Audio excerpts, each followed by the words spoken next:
eye to eye Okay, so as you're bobbing and weaving. I'm ready to do and my staring. first story time. It's like this And it's going to hypnotic be the story time of siren. my Your spiritual eyes awakening are slash daggers. the beginning of my You were about to get some the end of my very marriage. shocking news. Okay. And I So feel like that in shocking order news to get is you to you were about to the connect whole with spiritual someone. awakening part, I have to give you a little bit of context, You're a little bit of going background. on a different journey So because you decided to take action and places my wife you and I didn't were think you had to together take action in for anymore. Maybe we there were were together some for over 10 years, places but that you didn't want to go anymore. we And had you were saying that we there had been is together a for a while. different path We were like being at formed there. And it 7 might years of just be marriage at the because you're time. going to do some of these And people's justice. after Justice for you, there's other story vindication times for that come from this, and reward it, for whatever. But and then the feeling past uncomfortable assault a little moment, bit my embarrassed. spiritual awakening came from a So I past don't assault know. You're moment, getting as we used to that call it. somebody that you did not And expect to open the what door it for was you was is that going to be opening that door for you. we were both, going through stuff. I had And real I bad love this. insomnia. So I had real bad you insomnia at have the time, and I several wasn't things sleeping. that you So have that since you're I working hadn't on been behind the scenes, sleeping, but you know I time was and like, place. okay, I just realized I had my TV on. So I hadn't been sleeping, and so we had just had a conversation how she was talking about, she had been talking to her therapist, and she was feeling better, and she would never take herself out of here because she wouldn't be able to wake up next to me. Okay, whatever. And we'll just call my ex-wife Dominique. Dominique was a cis female, but she preferred to be addressed as a male most of the time, but not all of the time. This is why we're going with Dominique, because it's an interchangeable name. Okay. So Dominique says to me, I couldn't bear not waking up next to you every day, so I could never hurt myself. I'm like, oh, that's sweet, great, but I want you to be here for you. I want you to be for me, but I want you to be for you. So we still talk, whatever. We end up laying down, at the, in the night we end up laying down, going to sleep. I actually fall asleep, and when I'm like in the process of waking up, but I don't want to wake up, so I reach out to touch her, to rub on her, because we found comfort in each other. It was our thing, yeah. So I go to rub her, but I realize she's wearing clothes. She has on clothes, which for us was very unusual. Okay, so I was like, okay, maybe she had a nightmare, and so she got up. So I'm like, babe, did you have a nightmare? And she's like, she said something, and I was like, do you want to talk about it? She was like, no. So I fell back to sleep. When I woke up again, like maybe an hour later, she says, basically tells me that she attempted suicide. She left the house and attempted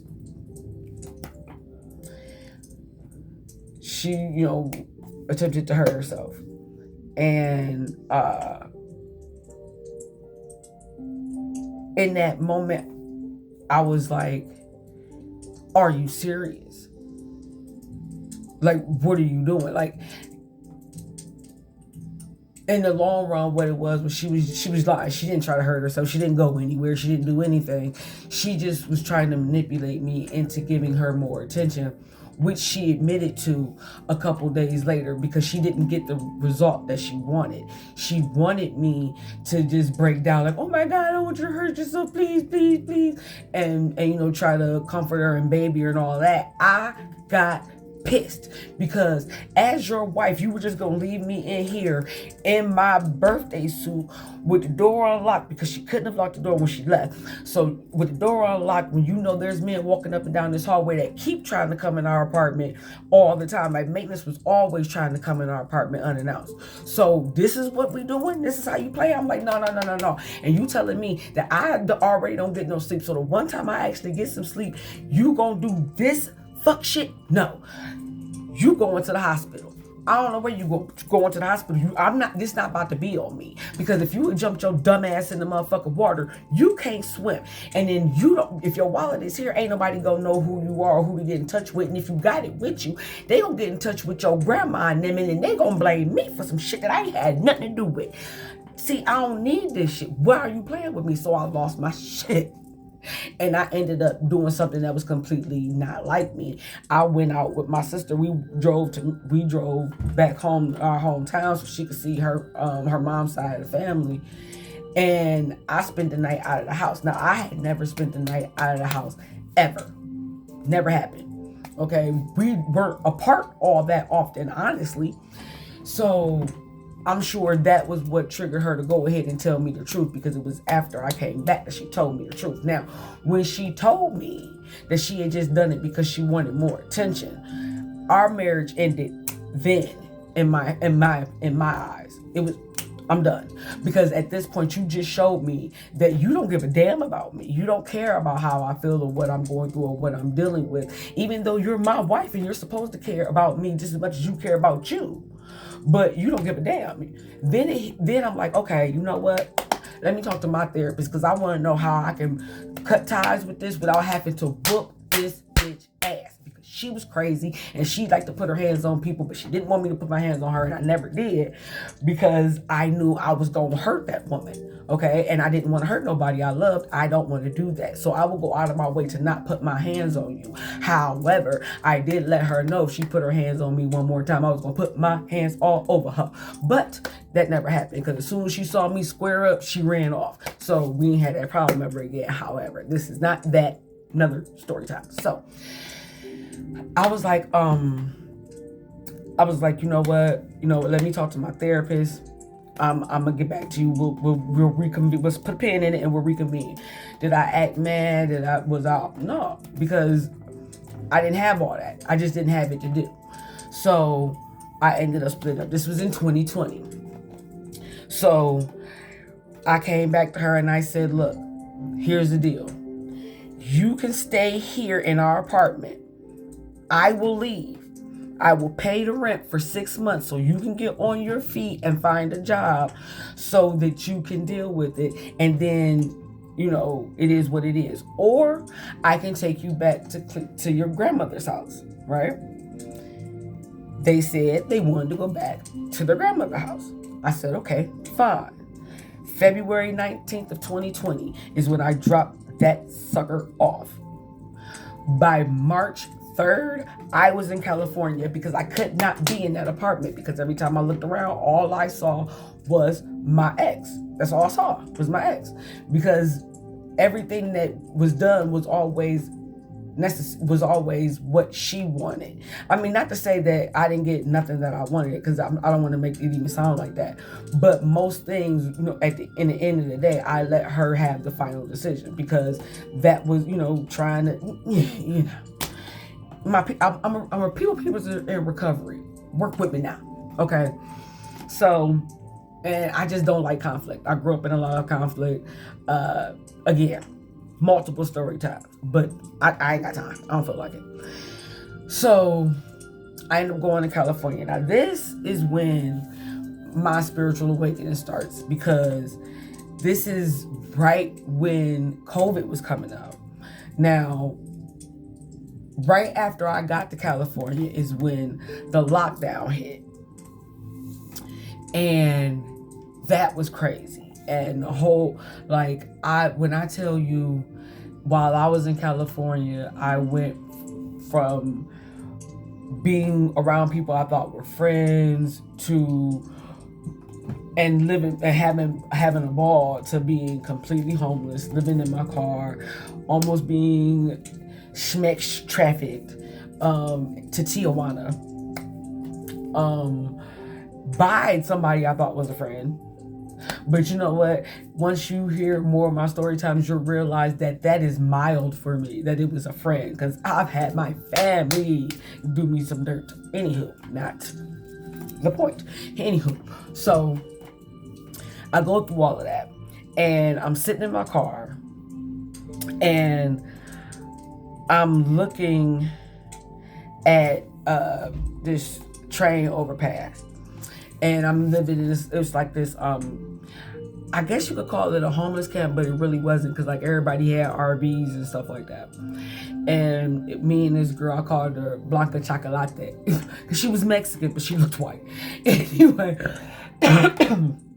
so I was sitting in my car, and I was just looking up at the train, and the thought ran through my mind to just climb up there and jump off. And no sooner than I had the thought, then I was like, wait, what? No. Because at this point, I'm grown. So like, have I had those types of thoughts? Had I had those types of thoughts before? Yes, but they had happened when I was in my teenage years, and then like, once like in my early 20s, like. But like not since I've been grown and like really understood that the effects that my death would have on my children. Also, I also understood the effect that my death would have on like my mother. Even though my mother was a karmic mother and we didn't have the best relationship, I still knew that my mom loved me, and that if something happened to me, it would mess her up. And my children by this time were older, so they would have understood exactly what I had done, the choices that I had made, and I did not want to leave them like that, especially not my oldest daughter, for a lot of reasons. Anywho, so I checked myself into a hospital. I get out, whatever. I end up getting into a car accident. I was on the highway, and the weirdest thing happened. Somebody, this, those construction trucks that have the lights at the top. One of those was driving down the road, but like it was a ramp coming on, like a merge lane coming onto the highway, and they like slowed down to a stop, and like the car behind them slowed down. I slowed down. I wanted to swerve over, but I couldn't because there was a car coming up from behind me, flying.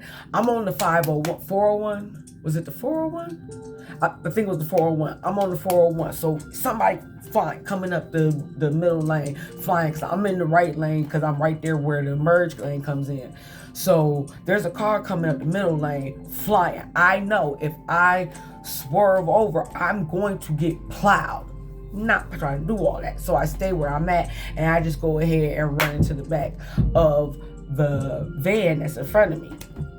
So he gets out. I'm, of course, hysterical. 12:22. So I'm, of course, hysterical at the time. But not completely hysterical. It was like a calm hysteria, because like I'm like, oh my God, I can't believe this happened. But I'm fine. I know I'm fine. But why did this happen? And how am I fine? So it was real weird. So, and that's, I feel like, when everything started. Because did I recognize it as a spiritual awakening at the time? Of course not. Of course not. I think spiritual awakenings are usually something that you realize in hindsight. But during all of this, I end up spending probably like maybe 6 months there. And I'm like, and I go back to traveling like I did when I was younger. But when I make it back to where my now ex-wife is, I'm like, you know what? We took vows, and they had been begging for reconciliation.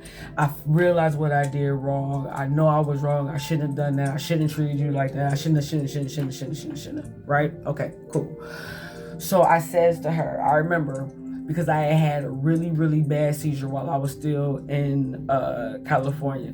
I probably had a bad series of seizures because the temperature was really, really high. And I have epilepsy, and if I overheat, I seize out. I'm also allergic to the sun and sunblock, but that, again, is a whole nother story. So I had gotten really, really sick, and I was in a compromised mental state. But 14. But somehow I was able to get in contact with a mutual friend that me and my ex-wife had. I don't know how, because I wasn't able to get into my phone because I couldn't remember the pattern for my phone, and I couldn't get into it. So I do not know how I called her. But I did, and when I did, and she heard my voice, and she could hear that something wasn't right about me, she, of course, called my then wife, we'll call my ex-wife, and so she was like, I'm worried, I'm scared, you need to call her, talk to her. I know y'all not together right now, but you need to talk to her. Something is wrong, she's not right. So my ex-wife did end up calling me, and we were talking, and I had blocked them because I'm not on it. I don't do all that extra back and forth, all that gaslighting and not trying to take accountability. I don't do it, and they are the reason why. More so he than she, but they are the reason why. Because they would keep digging me into a hole that I had no part in. But I always had to try to dig my way out, and I wasn't on it. So I had just blocked them, and they were acting very, very stalkerish, crazy, and I'm too short for a long conversation, and you keep messing with me, I'm gonna be ready to throw hands. So I had blocked them. Anywho, finally got in touch. They were able to call me, I guess, from a restricted number, block, whatever. But I answered the phone. We ended up talking, and by this time I was coming back into being lucid. So I was coming back to myself, and so I was like, "Why are you calling me?" And that's when they were like, "Look, so and so called me, said blah blah blah blah blah," and I'm like, "Okay," and understanding that as my wife, you should be concerned for me. I will speak to you so that you know that I'm okay and whatever. Okay. So we talked, and she was like, I'm trying to make it work. I'm sorry, I shouldn't have did that. Blah, blah, blah, blah, blah, blah, blah. And my response to all of that was, see, you don't love me. You love the way I love you. And that was something that I didn't even realize the strength of when I said it. It's only now, years later, that I'm realizing that it's not just her. And that's something that a spiritual awakening to do for it does. Like it makes you understand pattern recognition. And you start to understand that there are just some people that it seems like they care. It seems like they love you, and it feels good until you realize that your cup isn't being poured into. And then when you take a step back and you look, you realize that they only cared about you to the extent that it affected them. I care that you're well because if you're sick, who's going to take care of me? I care that you have the things that you need, because if you don't have what you need, how are you going to take care of me? But the funny thing about that is that something that I've noticed is that they will understand that you need certain things to be able to do what you need to do for them, but they only want to give you a little bit. They only want to breadcrumb you. And that is where it's confusing, especially when you're a people pleaser, because you think that those scraps and those pieces mean love, but they don't. Those scraps and those pieces are about control. And I had to come to grips with that. And that was a hard pill to swallow, because when you swallow those pills, when you have a spiritual awakening, you have to take accountability for your part. Yeah, what people did was wrong, and they shouldn't have done it. But the fact of the matter is, a motherfucker only gonna do what you allow. So if you think that you deserve that, if you think that that's what you're supposed to be getting, then you think you deserve it and you accept it. And the scary part about that is that you learn what to accept so early on in life. And those lessons sometimes honestly have nothing to do with you, but they have everything to do with the people around you. So, like, I know that I now know and understand that my people pleasing came from the fact that I was raised by my abusive father and I was abandoned by my mother. So my father taught me that I'm not allowed to say no. I'm not allowed to tell somebody no. I'm not allowed to put myself first. That was what I was taught from a very young age, that what I feel is secondary to how everybody else feels, because I know how to handle rejection. I know how to handle bad things, but other people don't. And because they don't understand how to handle it, and I don't want to have to handle them not knowing how to handle it, I'm just going to fix it. I'm just going to do it. I'm just going to provide it. And on a certain level, that felt good, because I do like to help people. I do like to care to people. I do like to be there and be healing for people. However, I had to understand that while I don't need to change that, I don't need to change the way I love, the way I care, my want to help and heal. I don't need to change any of that. But what I do need to change is who I allow around me and in my energy. And making boundaries felt crazy at first. And sometimes you make a boundary and then you let a couple people that are close to you kind of push it, or sometimes they knock that boy smooth the hell over. And you have to come back into yourself and realize, no.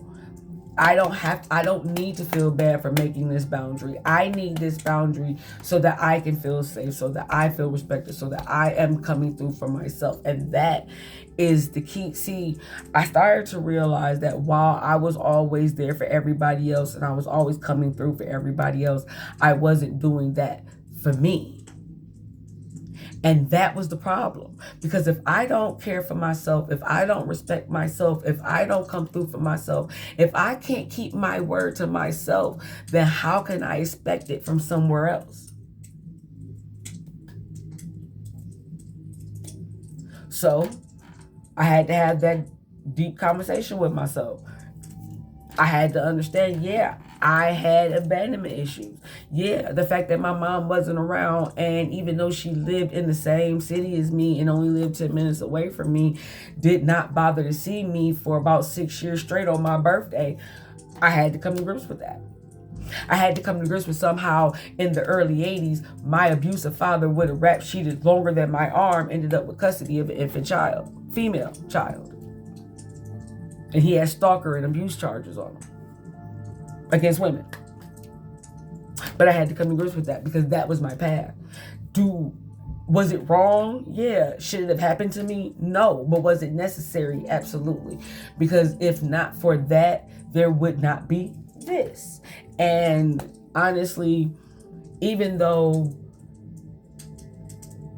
I can't say I wish it never happened, because there are a lot of dark things, a lot of traumatic things that happened in my past that most would say I wish I never had to experience. And on a certain level, but I can't really say that, because if I didn't, I wouldn't be me. I wouldn't love the way I love. I wouldn't feel the way I feel. I wouldn't care the way I care. And I wouldn't know me the way I know me. And I also wouldn't be able to accept other people the way I can accept other people, because I understand that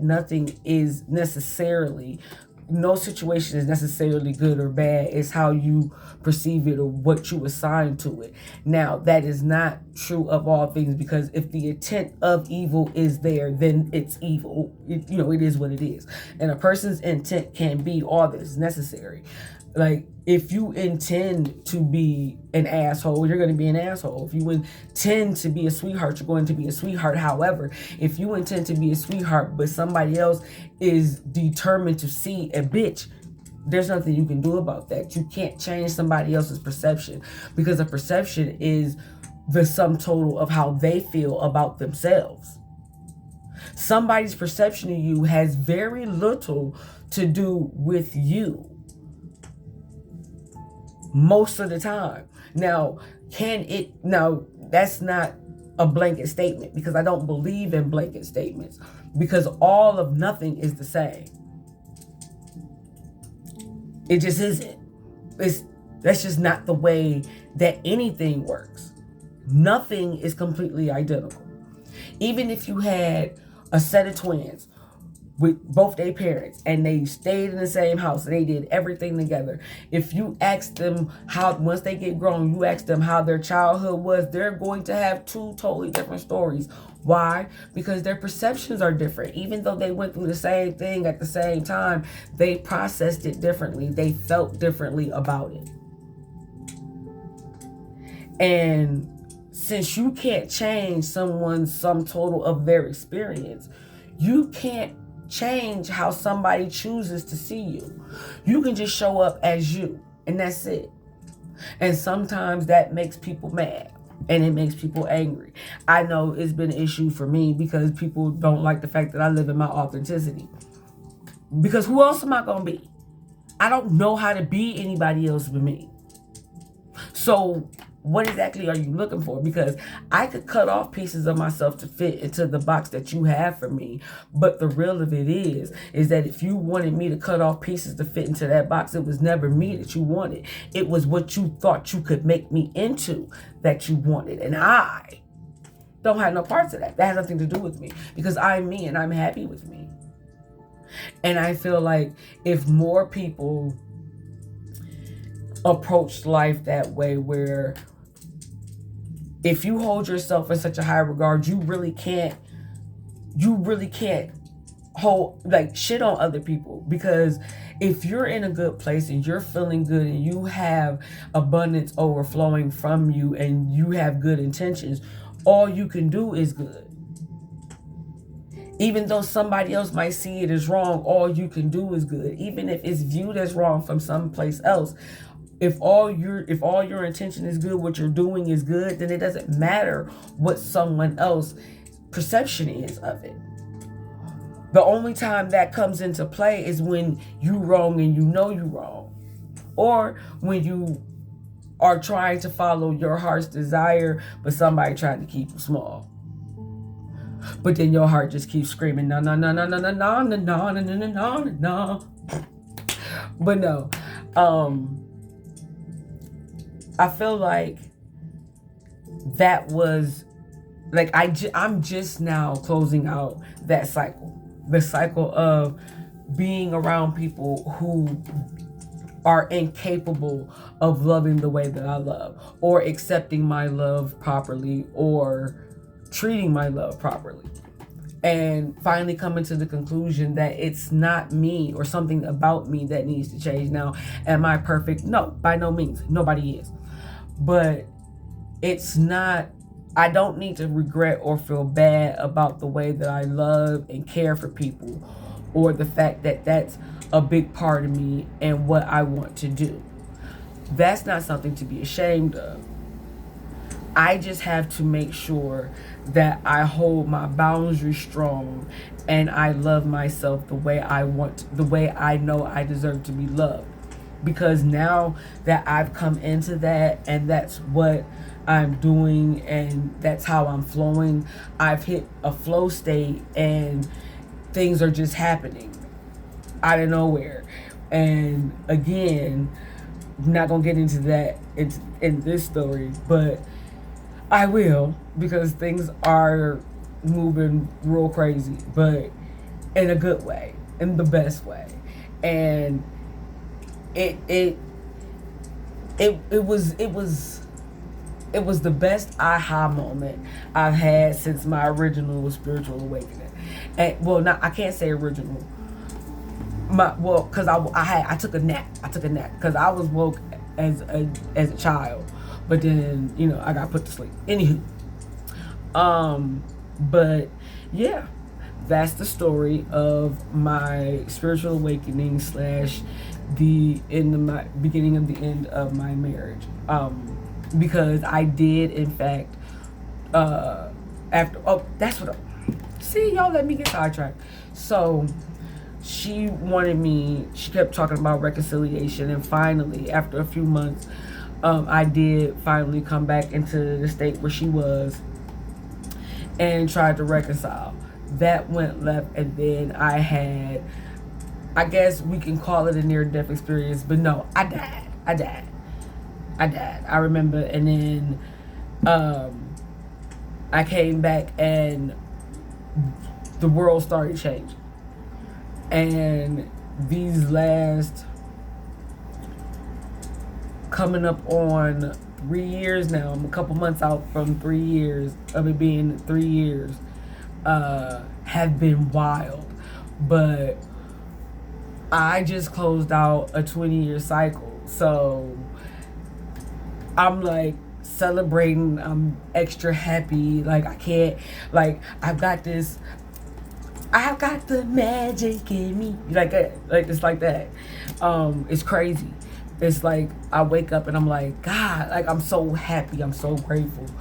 And do I have something specific to say? Oh, that right there? No, I don't. It's just, I'm just happy. It's like I know what I'm coming into. I know what I've stepped into, and my gifts coming back online, and my Claire's firing up, and being able to see, and my cards, the downloads, and it is amazing. It's amazing. And I am so happy to be able to share this journey with all of you. I appreciate so much the support that you give me. Don't forget to like, comment, subscribe. There will be plenty more story times because I have a million of them. I'm trying to organize my thoughts so I can put them into a book. Well, a couple of books. I actually want to write a couple of books because I got some stories. I got some stories. Hey, y'all Earth Angels know we got some stories for that ass. So this is the first of many story times, and I hope to see you guys soon. Also, if you want to purchase any of my candles, oils, or have a Reiki session or a reading, hit me up. You can hit my TikTok, or which I believe is in my bio. I might pin it in the comments if I can figure out how to do that, because maybe y'all don't know, but I'm new to all this, trying to post all that shit. So I will try to figure that out. But I do believe my TikTok is in my bio. If it isn't, it will be. So anything that you need, I got you. But I will talk to y'all later when I hit y'all up with. And I do think I recorded a collective message the other day, but I hadn't posted it yet. But I do think I'm going to go ahead and post it today. So be on the lookout for that after this. So yeah, see you next time.